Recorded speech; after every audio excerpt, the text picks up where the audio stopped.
Hello everyone, welcome to the Book Graveyard. Today we are talking Gary Brandner's espionage men's adventure book, The Aardvark Affair. This is number 1 in the Big Brain series. And I'm a little unqualified being as I don't have a big brain, so I asked my friend Ira from SF Words of Wonder to come join me to talk about this book. How is it going, Ira? Great, Nick. How are you doing? I'm pretty good. I thought this book was going to make me feel dumb, but it didn't. It was going to be a little bit smarter than it was. I didn't know exactly what to expect, but yeah, it was a fun book. To everyone watching on YouTube here, you probably know Ira. You've seen him around. He's one of us. But I thought for anyone who's listening to the podcast version of this, if you could describe your channel for us. Yeah, I mostly read like classic science fiction. I try to hunt down some obscure older science fiction in between some of the more popular classics. I'm reading through kind of all the main classics from back in the 30s all the way till the 90s. And I read a little bit more modern stuff every once in a while in there and throw a little bit of horror, maybe a little fantasy in. This is kind of my first like real men's adventure book that I think I read, though. That's exciting. That's exciting for us here. I will say that I don't know if you felt this way, but I thought this was a science fiction crossover men's adventure book. I mean, yeah, from the I kind of got that impression a little bit, and there maybe is a little bit of science fiction with our main character here. There's some kind of unexplained things, but he definitely has some mental powers that was used a lot in classic science fiction. Not so much like the telepathy and stuff that was popular, but this guy is smart. He can connect the dots where no other people can. Yes, yeah, and like you said, yeah, it's never explained, but we'll get to that as it goes on. Yeah, I really like your channel because you do lots of reviews, and some people don't do lots of reviews, and I think that's something that is positive and shouldn't be thrown to the wayside, maybe for top 10 lists, endless top 10 lists. And you like to dive in deep, and I appreciate that. Yeah, I like doing the individual book reviews, and there's quite a few people that seem to enjoy it. I know it's not the most popular content, but as long as people are getting some value out of it. And the thing that I've found is going back and watching videos from like a couple years ago will just kind of like refresh my memory on a book, and it's really come in handy. So I even go back and watch them sometimes. Sometimes I'm a little embarrassed by the older videos, but Yeah, I mean, yeah, so am I. I mean, we're all learning, we're all growing. Yeah. You were like the first friend that I made here on YouTube, and we bonded on our shelf building experiences. We both made shelf building videos. Mm-hmm. Yeah, we're both a bit of collectors as well as readers. So it seems like there's channels that lean way into the collecting only, some just into the reading, and we seem to kind of balance both of them, huh? Hell yeah. Hell yes, we do. And I see that you've worked way harder on your shelves than I have on mine, because I need them like just like you got them, all the way up to the ceiling. Beautiful. I am, of course. You know what I'm gonna do, right, Ira? Yeah. I'm gonna stain them. Yeah, mine are still unstained. I'm ambitious to a point, and then I'm like, I've always been kind of this like good enough person. So. It's functional. And what you can't see over here is an even larger one. I've kind of been working, and I'm getting ready to go through all of my books and reorganize them, and I might end up doing another like kind of bookshelf tour video. Oh, nice. And, yeah, I got big plans. I just got to do it. All right, so before we get started on the book, I thought we would talk a little bit about Gary Brandner. Do you know anything about Gary Brandner? Read anything by him before? He wrote a book that got turned into a popular horror movie. I can't. The Howling? Is it The Howling? Oh yeah, it's The Howling. Yeah. So that's also how I know him, is The Howling. He's the Howling guy. And a bunch of horror. I read some of his other horror books. And I was really surprised to see this. And I was like, I wonder what made him stop doing horror and start writing this, which was kind of a ridiculous thought. Like, obviously, this was first. So this book is his second published novel. Oh, okay. So he had, his first book was a romantic suspense book about tennis, about a Wimbledon tennis thriller. What was it called? It was called The Players. And then after that was this, where he tried his hand at Men's Adventure. And the Big Brain series had 3 entries. 1975 too, right? Yeah, so it's in 1975. Also in 1975 is the Beelzebub Business, which is Big Brain number 2. And then in 76 is Energy Zero. Oh, you got it? Oh. Yeah, if you remember, I did a book haul and I broke this out and I knew nothing about it and I showed it. And then you made a comment and you're like, hey, that's number 3 of the Big Brain series. Oh, yeah. And I thought we could like buddy read one at some point. And so then I had no idea, and I looked up the other books, and then I eventually came across this one. So yeah, all I have is this first one. I'm missing the second one though, because that one doesn't scream Big Brain on it. Show the cover again. Does it look science fiction? Yeah, and it says Zebra Science Fiction on it too. Well, that's interesting, because if you look at the spine of the first one, yep, it says Men's Adventure. Yeah, so maybe it gets into, some more. Maybe he kind of crossed it over a little bit more as the series goes. Who knows? Oh, it's so weird. So weird. Yeah, if you, for those who can't see the cover, it has a man who's got red skin, purplish red skin, and he's got a brain head. Like, he's got no hair, and you just see the contours of his brain, and then his eyes are glowing green. So it screams science fiction, right? Yeah, he's no smooth brain guy. He's got a lot of wrinkles in that brain. That's true. And there's a couple scenes that are very appropriate to the story too, for the YouTube watchers. Yeah, that happens a lot in Men's Adventure. They're pretty good about that. If it's on the cover, it's usually in the book. That's good, because so we know with science fiction, sometimes they just come up with a spaceship and they're like, "This is it." Yeah. When did The Howling come out? The Howling came out in 1978. Gotcha. So after he was done with the Big Brain series, The Howling came out, and that was a hit. And then after that, he was just like, I'm good just writing horror. And he threw in some crime too, but nothing again that was like the Big Brain. No, like Men's Adventure or science fiction or anything that was even close to it. Not that I saw anyway. So it's like he was getting his legs. He tried tennis and then a little Men's Adventure into science fiction and decided horror was the way to go then, huh?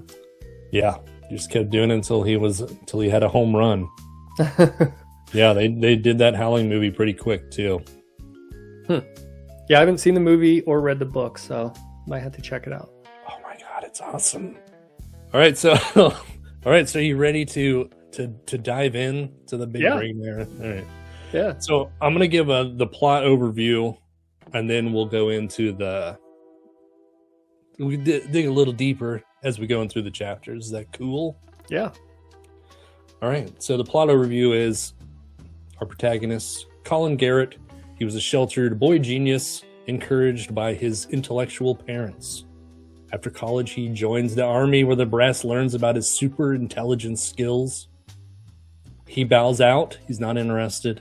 Years later, the colonel from his army days enlists him to help solve a riddle of what made 3 scientists working on a top secret project lose their minds. It sounds intriguing, so he decides to help. Colin questions, investigates, fights, and chases suspects in a conspiracy-littered mystery with Russian spies, violent thugs, double agents, and Foxy ladies. Gotta have those foxy ladies, Ira. It's not men's adventure. There's no foxy ladies. So it looks like there's more going on than a government-funded ecological project. And I would just like everyone to know that this will contain spoilers. Yeah, I think it's yeah, this is a good one to spoil. Yeah, it's fine. Yeah, we can spoil it. I don't mind when people spoil stuff because I don't remember it anyway. It's not like I'm going to go read it right away. I'm going to read it in a couple years, maybe. Yeah. I'm not going to remember. I'm a spoiler. So, yeah, my first question was, I think we already answered it. Did you think this was a sci-fi book, man? Yeah, not really. Just the only thing I could think of was that this guy has some abilities. It's never even hinted where they came from. His eyes do glow when he's getting into the zone with his brain, and that's kind of not even explained. But and then he also has this ability. I guess we're already kind of getting into it, but like he has these really intense mental abilities. He can connect the dots to all these interesting things, and it kind of gave him like when he was growing up, he was almost like an outcast because of this, and so he learned to kind of dumb down his brain so he could fit in a little bit better and interact with the rest of the world without correcting everybody on everything. And so somehow like that ability to get inside of his brain and rewire it in a way and dumb it down and then make himself smart again, that's the only thing I could really think of that was science fiction at all in this book. Yeah, I don't know. Now that you say that, yeah, I didn't really look at that aspect of it. I just thought that the only thing that was science fiction was the eyes. Like, he was just a really smart guy. Yeah. And then it was just like his eyes glow green when he's really getting into it. Yeah. So as I was reading, I was like, where is it? Where's the science fiction? I was counting on it. I was counting on it being science fiction. I was excited. I wanted to read a science fiction men's adventure crossover. And strike two. So I tried one earlier called The Tracker. I don't know if you saw that review. That was also sold as a science fiction men's adventure crossover, but that actually had more science fiction, but still not enough to call it. Well, I mean, it doesn't bother me that there wasn't much because I do like reading outside of what I normally read. And for something like this, this is kind of my first. I've read like thrillers and action, like Clive Cussler and like the popular ones, but I've never read anything like this. So it'll be good to kind of get your take on this because I thought the writing was pretty good. As far as what I kind of perceive as men's adventure, this was maybe up a little high. I don't know. Gary Brandner's a good writer, that's for sure. It wasn't over the top too much. Like I've heard some of your things about people fighting sharks with chainsaws and stuff, and yeah, that's definitely a little bit more realistic. And yeah, it's definitely more realistic. So we get the beginning starts with a quick backstory of when Colin's a kid. How they discover he's a boy genius and his parents are intellectuals, so they encourage that. And then they die in a car crash, and he goes to live with his aunt and uncle, and they don't care about his intellectual powers, and that's where he learns to turn it off because he's like a freak at school. Now he's at public school, and everyone makes fun of him for how smart he is. So that's where he learns to turn it off. Yep. He graduates college, goes to the army, and they realize that he's super smart, and they're like, yeah, I mean they figured out really early on that he shouldn't be on the front lines of combat. And he was like in the military intelligence and made some kind of contacts in a way, even after he got out. These people remembered him because he's smart. Yeah, but when he was in, he didn't want any part of it. So he gets out and he starts a business where what is he? He's like a consultant. A business consultant. Yes, he's a business consultant. We would call him a hatchet man because like he'd go in and say, oh, you know, we're going to streamline your company, and usually that means firing people. And if you see on the cover here, this guy with the it focuses. We got a guy with I'll put it up on the screen. A hatchet. He's not that hatchet guy. Yeah, he does, and he does tell them to fire people. Mm-hmm. He gets in there and fires people, and it's really funny because at the beginning, his parents are like, "He's gonna end poverty. He's gonna solve homelessness. He's gonna end the wars." And then he grows up, and he's just like, you know, helping some dude named Chet, some CEO named Chet. Mm-hmm. Yeah, and you get people out the door, make more money. Yeah, and these companies seem to like want to hire him and keep him on. He's like, no, I just got my consulting fee. It took me 5 hours to figure this out, and now I'm going to move on to the next one. He's kind of like, you know, playing it loose and keeping his options a bit open. Yeah, he's pretty shallow. Mm-hmm. Yeah. For being the smartest guy in the world. He just uses it to his own benefit. Yeah, he's very intelligent in certain ways. He doesn't have a lot of common sense, maybe, but he joined and then realized he didn't want to. It's like you couldn't foresee this, you know, like so. Yeah, I don't know. There's some things that don't really light up. Yeah. So he goes. Oh, he's out on a date. He's out on a date with his girlfriend, Fran. Good old Fran. Mm-hmm. And he sees his former Colonel Jefferson Judd sitting at the bar, and he's like, "Oh man, I got to go find out what this is about." And he walks over, and they have a conversation. And Judd wants Colin to help his super secret government organization, Agency Zero, to figure out what happened to these 3 scientists who are working on Project Aardvark. I guess that Colin thinks that this is intriguing because before he didn't care. He didn't want anything to do with the government, but now he's just like, yeah, sure. Mm-hmm. He takes off to the state of Washington, not Washington, D.C., the state of Washington. The rainy state of Washington. The rainy. And they go to Project Aardvark, which is out like kind of hidden in the woods, and there's all kinds of armed guards and stuff. And being the smart guy that he is, he's like, I don't think that this is just about soil work. Did I mention what it was? Why they wanted him? The scientists were yeah, soil, like, but mineral, or like to make dead soil kind of rejuvenated in a way so they can like recycle it and grow crops again, is what they're saying. Yeah, so that's what Colin is told. And so he gets to the Project Aardvark, and he sees all these armed guards, and he's like, I don't think they're just working on making fertile soil. And also kind of early on, we get like 3 little chapters from these 3 employees, and they're kind of thrown in. At first, I didn't really know what was going on.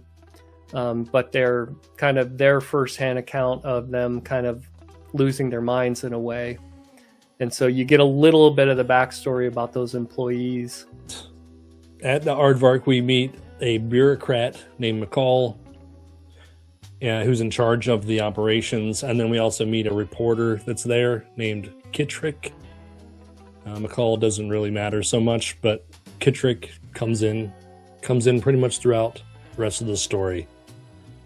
So Colin investigates the lab. He goes into the lab, immediately sees 3 coffee cups sitting on the counter, and he goes up and he smells them, and he's like, this doesn't smell right. Have these tested. He's the big brain. Yeah. He knows what's going on. Yeah.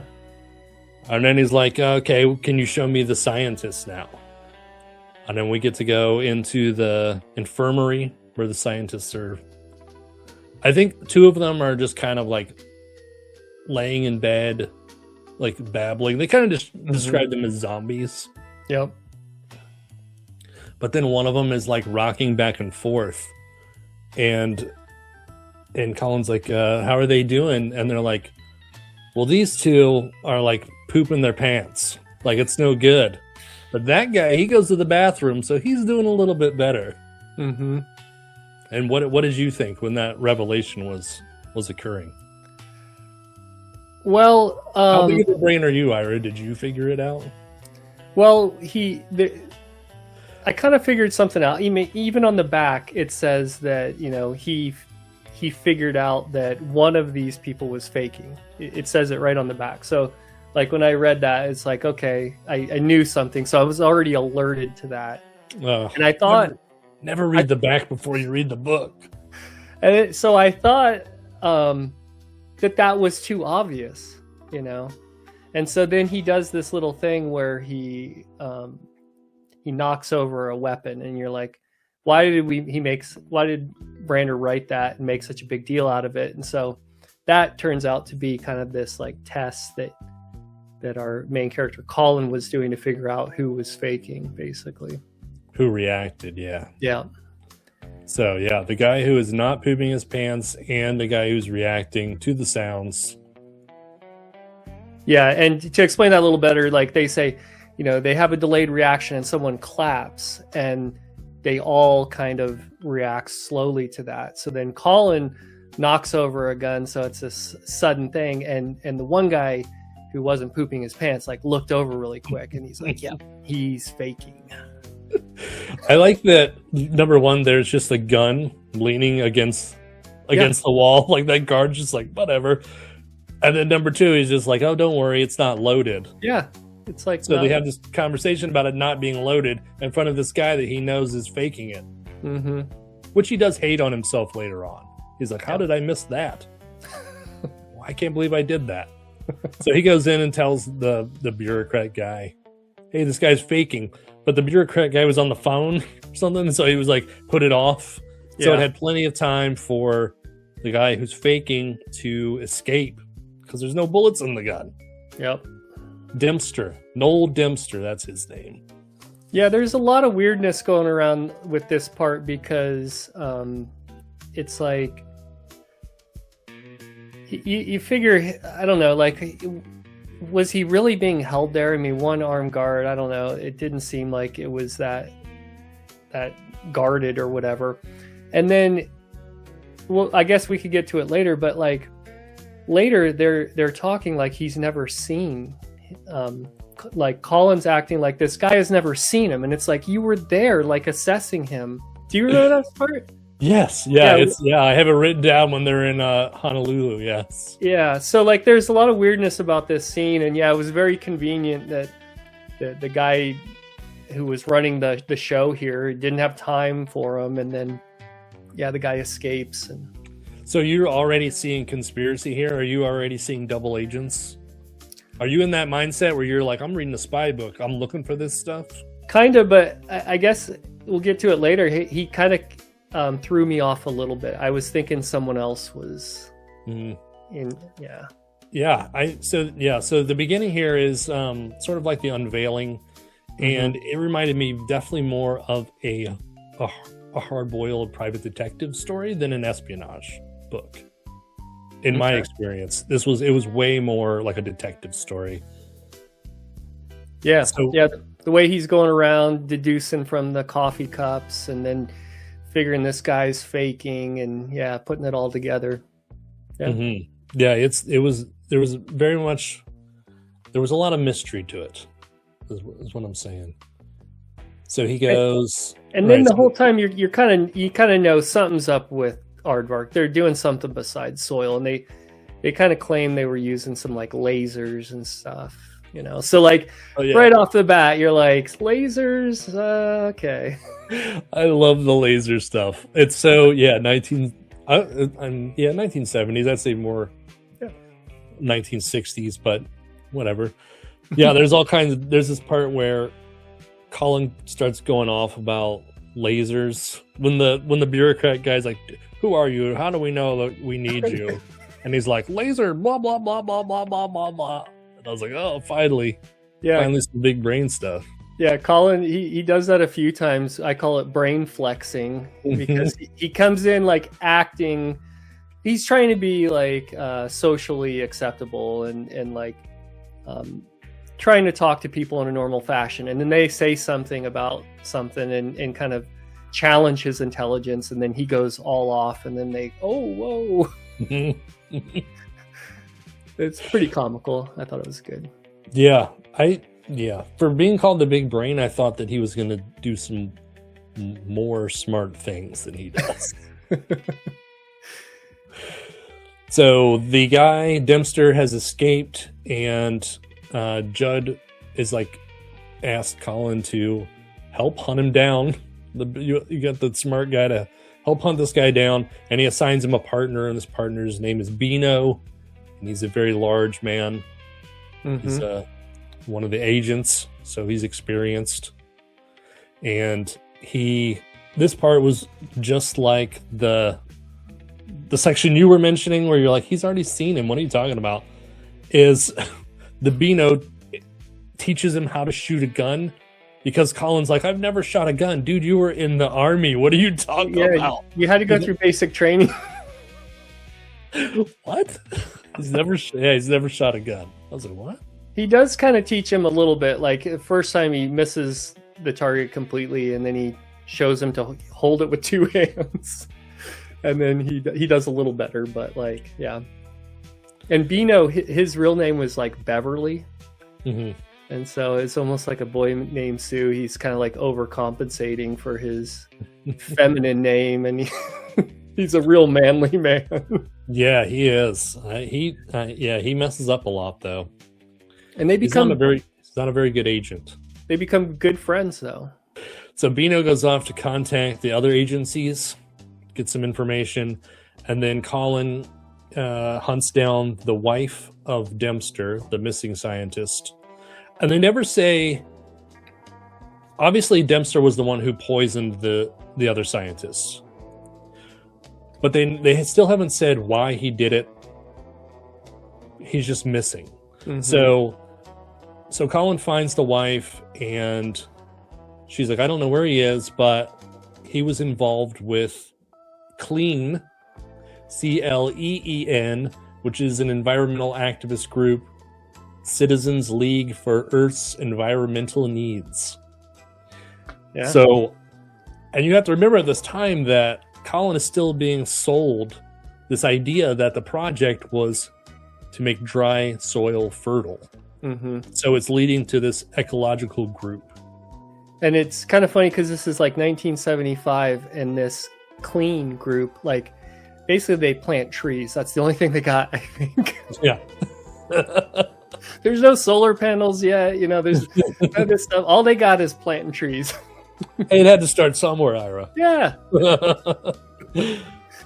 Colin goes to... he meets with the leader of CLEAN. And they're the woman who's kind of the assistant. Valerie. He meets the assistant Valerie, and it's all flirty, and he meets the leader, and the guy he's confident, and he's like, I don't think this guy's lying. I think he's sincere. He really does care about the environment. And they say that they do know Noel Dempster, and that he was in contact with them and kind of working with them. Mm-hmm. But not in that aspect of whatever he was doing, why he was poisoning scientists. So they have like no answers. And you're like, well, okay, I guess that gives us some information as to what's going on. I thought this part was confusing because they started talking to Colin like they already knew who he was. How weird was that? Mm-hmm. They're like, oh yeah, we know you. You work for these... You're a business consultant. You're the most famous business consultant in the world. Everyone knows who you are.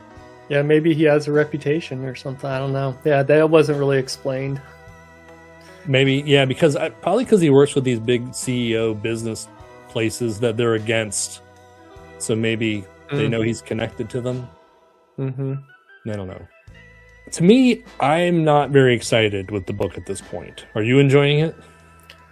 I mean, it can be interested. I mean, so I can read pretty quick, and this book was like 190 pages. So at this point, I think we're like 50 pages in or something. Mm-hmm. I mean, it was going by pretty quick, and so I was figuring he was, setting up some big conspiracy, and he was keeping me paying attention and like looking for clues and stuff. But yeah, I wasn't really. This wasn't a 5-star at this point for me. No.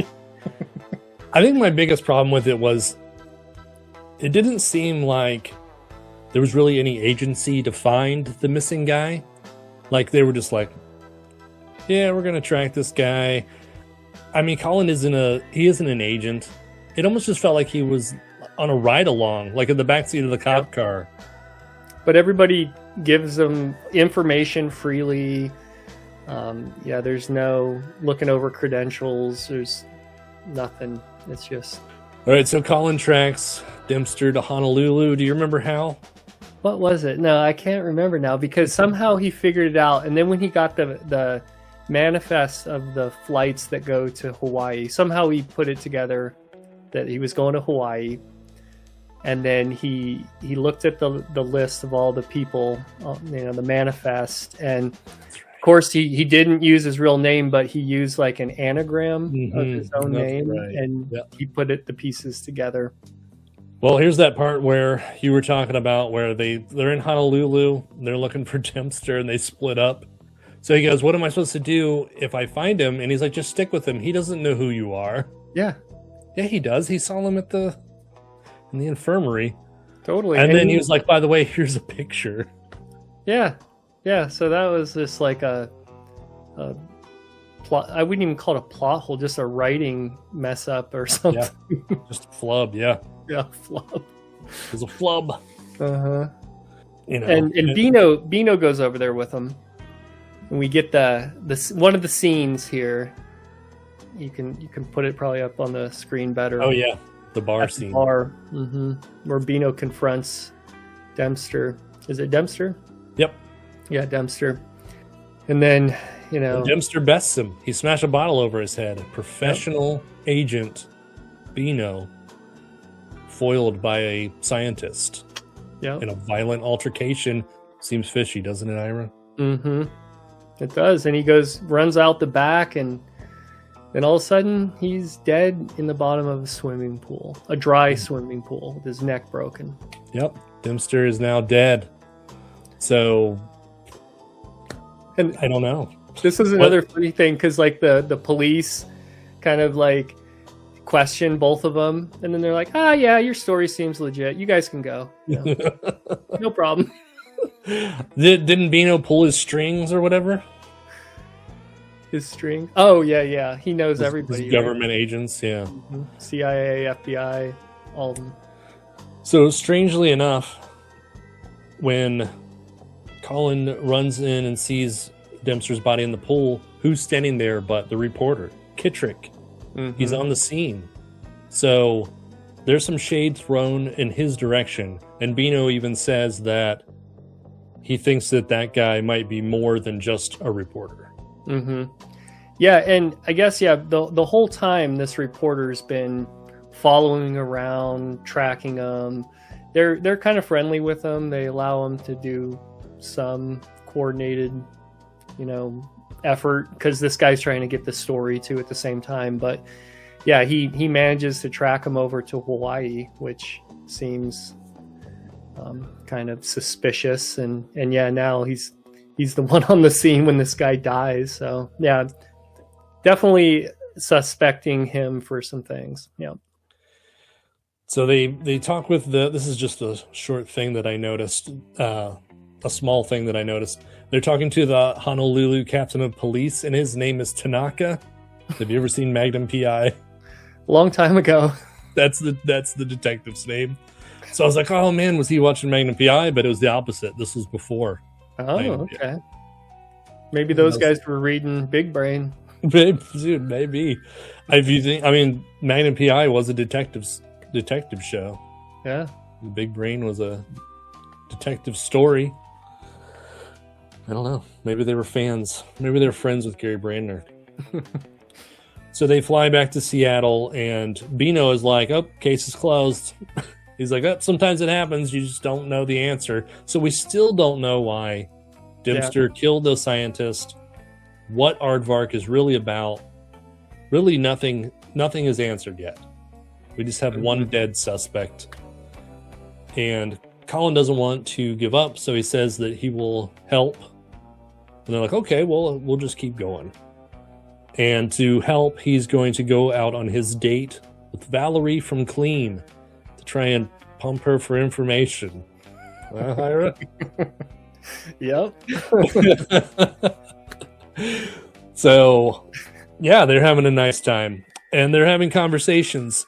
And she makes a statement. And I wanted to get your opinion on what you think that Gary Brandner is trying to say here. She says, I know there are a lot of the counterculture weirdos who have latched on to the ecology movement and are trying to make it an anti-establishment thing, but they're just a loud minority. Most of the people involved are sensible and sincere. What do you think that Gary Brandner is trying to say with this? That just did not seem... That seemed like he wanted to put that in there. Like, it didn't seem part of the natural conversation. Yeah, like it was some sort of commentary. And and at the beginning, when he first meets the Clean guy, the lead of the Clean, there's some like passive-aggressive statements about people who care about the environment. Like he kind of was like being very dismissive of it. So I was like, what? I don't know. I thought that was just kind of a curious thing to say. Yeah, and Bino, he made some comments about that company, and he definitely didn't like the tree hugging hippies. He made that pretty clear. But not to foreshadow everything, but like in the end, our main character, he was the one kind of working for these like oil companies and stuff. So yeah, I don't know. Right, I didn't think about that. The hero was working for these companies that are like, because when you get to the end, some of these characters that are saying bad things might not turn out to be good or whatever. So it's I don't know exactly what he's trying to say there. Or yeah. So we get a gratuitous sex scene with Valerie. Forget Fran. He's like all the way in LA, dude. Doesn't count. Yeah, different state doesn't count. Yep, different zip code. And he gets no answers, so he just took one for the team. Yep, doing his duty. So he goes back to the hotel, and there's a knock on the door, and it's Kittrick. Oh, this is so classic, like noir. There's a knock on the door in the middle of the night, and he opens the door, and Kittrick falls in, soaking wet, and he can like barely drunk. talk. Yeah, is he drunk? And he collapses into his arms and dies in his hands because he's got a bullet hole in his back. Yep. So now you're like, I was thinking Kittrick was involved in this, and now I'm like, okay, wow, Brander threw me for a loop here. Right, and this for me is where it turned around, and I started to enjoy it because up until this point, I was like, I don't care about Dempster because you never gave me a reason to. And also, Colin doesn't really seem to care that much. Like, he's just like, this is, maybe it'll be interesting if I can figure this out. There's no, like, real purpose. Nope. At this point now we got Kittrick dying in his hands. It starts to actually get interesting for me. Yeah. I would say this is where I felt like he was setting me up, and then he kind of pivoted, and so now I was really curious to see where he was going to go with it. So now Colin's angry, and he calls up the Aardvark guys, he calls up Judd, he calls up McCall, and he's like, okay, no more messing around. I want the answers. What are you guys doing up there? And they're like, we're building lasers. They're building super laser weapons. Yep. Awesome. Surprise. It's awesome. It's straight Austin Powers. So Colin is like, all right, screw this. I'm going home. He quits, goes home, doesn't say goodbye to Valerie. Nothing. Just leaves, whatever. And back in LA, he's like, "Oh, I'm back in LA. Let's call Fran. Let's call my girlfriend." Yeah, it's been a few days. That was fun, but let's see what she's doing. And there's no answer. There's no answer at home. There's no answer at work. And then he gets a phone call, and some mysterious guys telling them that they have his girlfriend, and he needs to do what they say. And he's like, "Well, let me talk to her." And she says, what does she say? She says she can't talk because they have her covered. Yep. That was yeah, did you get that? Did you break that code? No, not as quickly as he did. Would you have eventually got it, though? Covered? No, because it's ridiculous. Well, okay, so he... and when she says it, he doesn't even put the emphasis on it until later when he's, like, thinking it through. So, like, you don't really get the clue. You know, he did mention while the conversation was going, he could hear these little, like, these bells that were put on buoys, you know? So he's like, okay, they're near the coast somewhere. That one I could put together. The covered, no. So he puts it together that she's in a cove. Well, yeah, he's like, she said covered, kind of like covered. And he's like, covered, cover, cove. She's in Ensenada.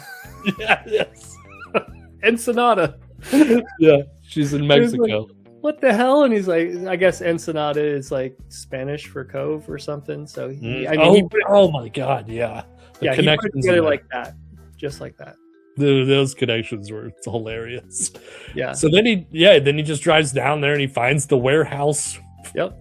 Where she's at, and then pretty much just immediately gets captured. This is where he's like super smart, and then he just like kind of walks up to this building, looks in, and he gets clubbed over the head because he wasn't like paying attention to his surroundings or whatever. Oh my God, it's so funny. So he's like tied to a chair. She's tied to a chair. There's two men holding them. One goes out for liquor, and one tries the funny stuff. And then luckily, Bino comes in to save the day. I could see that coming a mile away. Yeah, you saw it? Yeah. And then while they are fighting with the guy, it's almost like they were done and they were just distracted looking at something else. And then the other guy just takes Fran away. Oh no, that's right. The other guy comes in with a gun.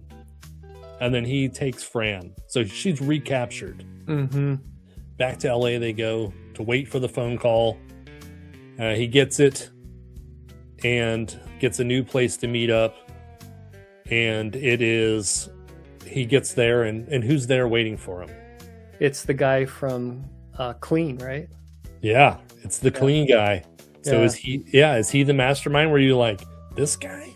Is this who's been in charge of this whole time? Yeah, I mean, I didn't.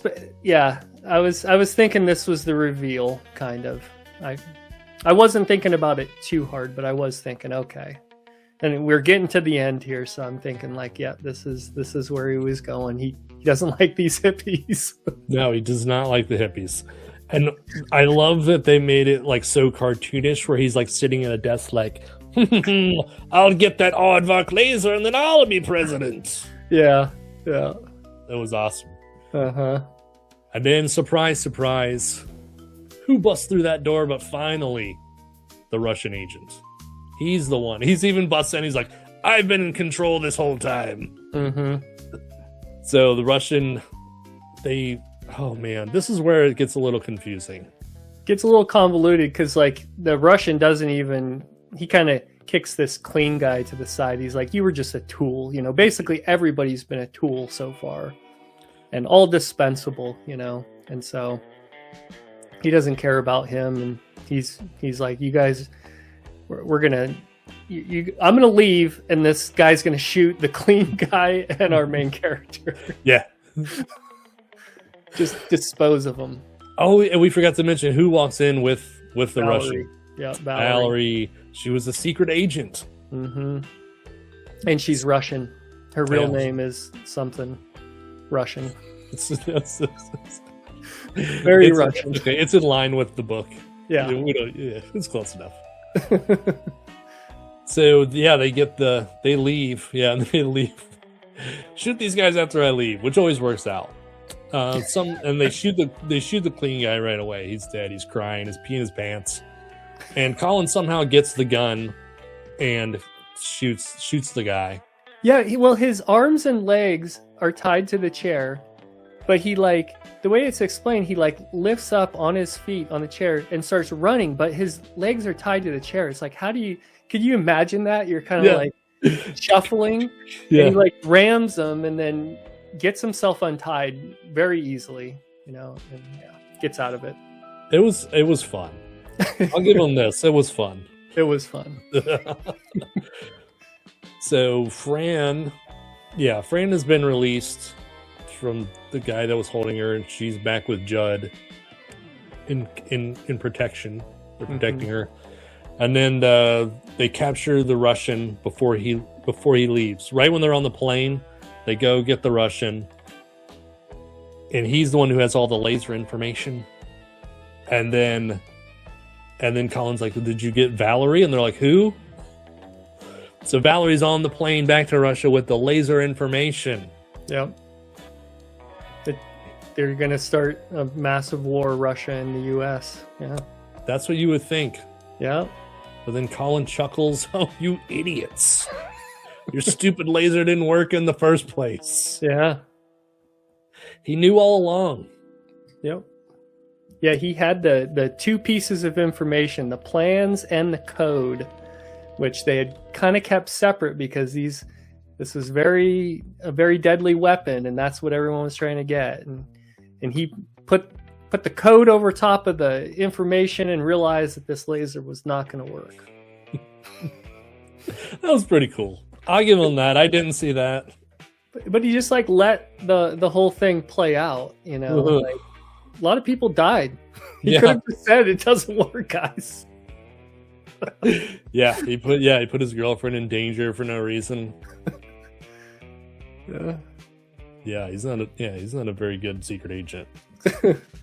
He's conceited. It was a conceited decision.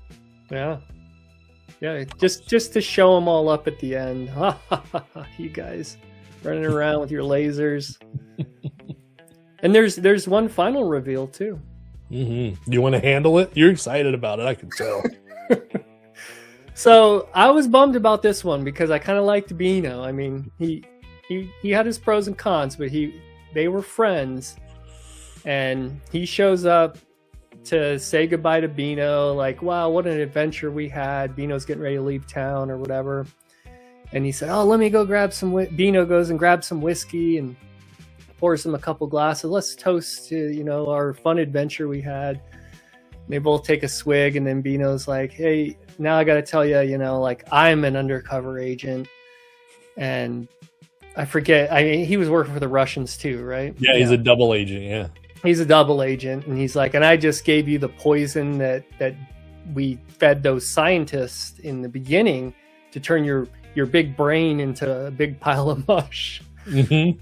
But of course, Big Brain saw it coming, and he switched the glasses when he wasn't looking. Reminded me of the Princess Bride. That's all I could think too. I was like, "This is a Princess Bride, dude. Princess Bride ending, please." Yeah, the Princess Bride came out after this, right? I mean, this has inspired so many. It was groundbreaking. Yeah. Yeah. Well, did the book though? When did the book Princess Bride come out? That's the question. Yeah. And is that scene in the book? Have you read it? We'll do some detective work on that. Have you read The Princess Bride? I haven't. Was that a book before the movie, or was that one of those No, it was a book before the movie. Oh, okay. You know what? This is William Golding or something. Look it up real fast. William Golding, right? Have you read the book? I have not. The movie was 1987. The book is from 1973. Okay, so Brandon maybe. But is that scene in the book is the question. Now I'm going to have to go read the book because this is going to bother me unless a viewer can tell us. Oh, yeah, that would be way easier than reading the book. Was it Vesic? Mm-hmm, mm-hmm. He's the mastermind. I heard that the book isn't as good as the movie, though. I don't know. But anyway, we're talking about the big brain. Yeah, we're talking about big brain here. Yeah. So that was the final plot twist at the end, but Brander plays it out. Big brain is always one step ahead of everyone. Mm-hmm. So how did you feel about the big brain in whole? It was a fun book. There was a lot of plot holes. I don't think you can overthink this one too much.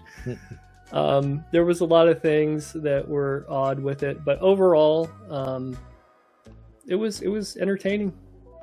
I've never read anything quite like this, so yeah.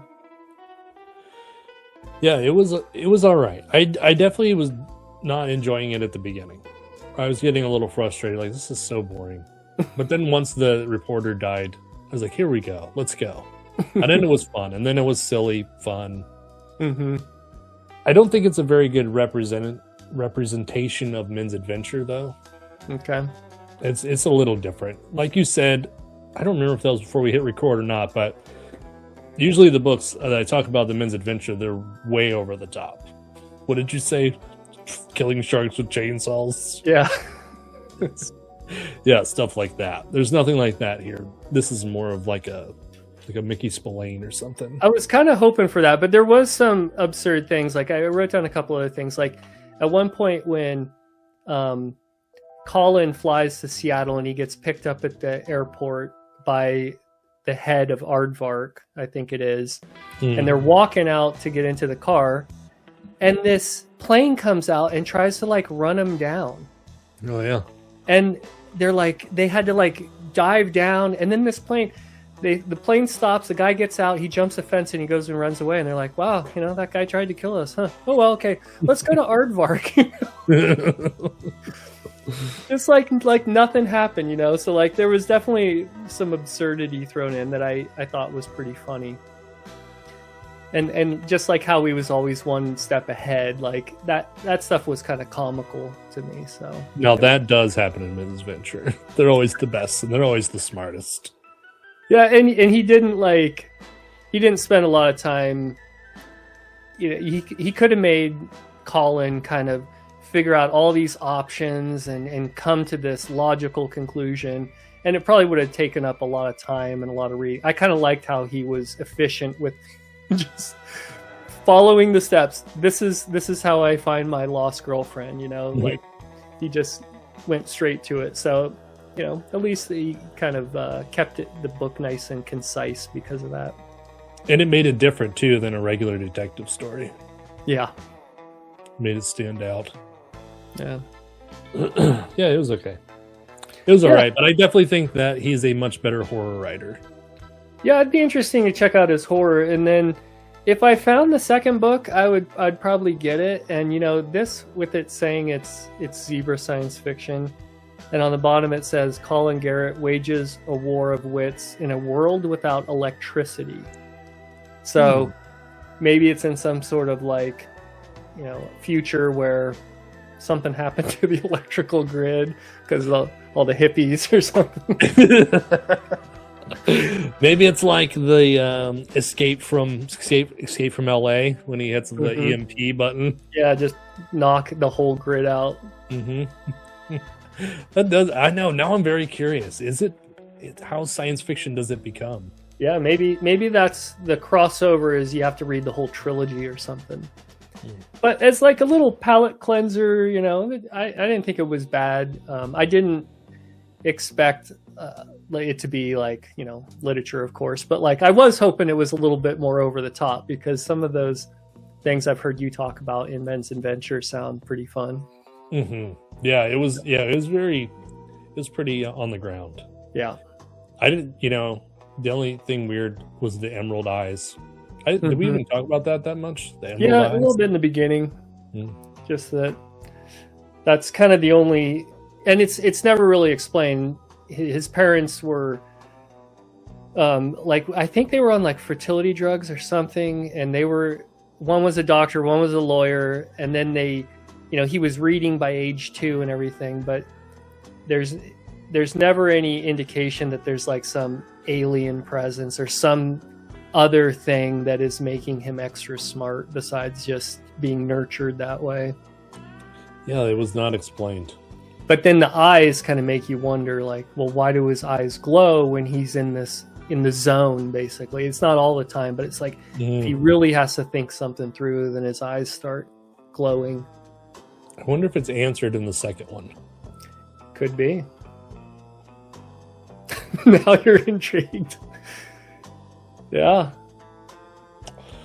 All right, cool. Or maybe you have to read the whole trilogy to get the... Don't say that. I wonder if it really is a trilogy. It's probably like a series that just died. Yeah. It probably doesn't have an ending. The third book is 203 pages. So, I can burn through a book like this in like a couple sittings usually. Like, especially a lot of science fiction books are 200 pages, but you have to spend some time in the beginning understanding what their setup is, because it's some different science fictional world or element or something. It's like, we're in 70s America. This is easy. You can just You're in Seattle, yeah. Yeah, just start running with it. Yeah, totally. Yeah. That's probably why I like this stuff. It's a little easier. I'm not a big brain. But I like this. I like reaching out and getting out of my comfort zone and trying out some different things. But next time we do something, I want some full-on men's adventure. The craziest shit I can find. That's what you want. Was it Hawk? It's Hawk. Hawk? We can hawk it if you want, dude. How many of those have you read? I think 5. Okay, you gotta wait. I mean, there's more. Yeah. There's definitely more. I know. I like them spreading them out. Mm-hmm. I don't want to read them all now.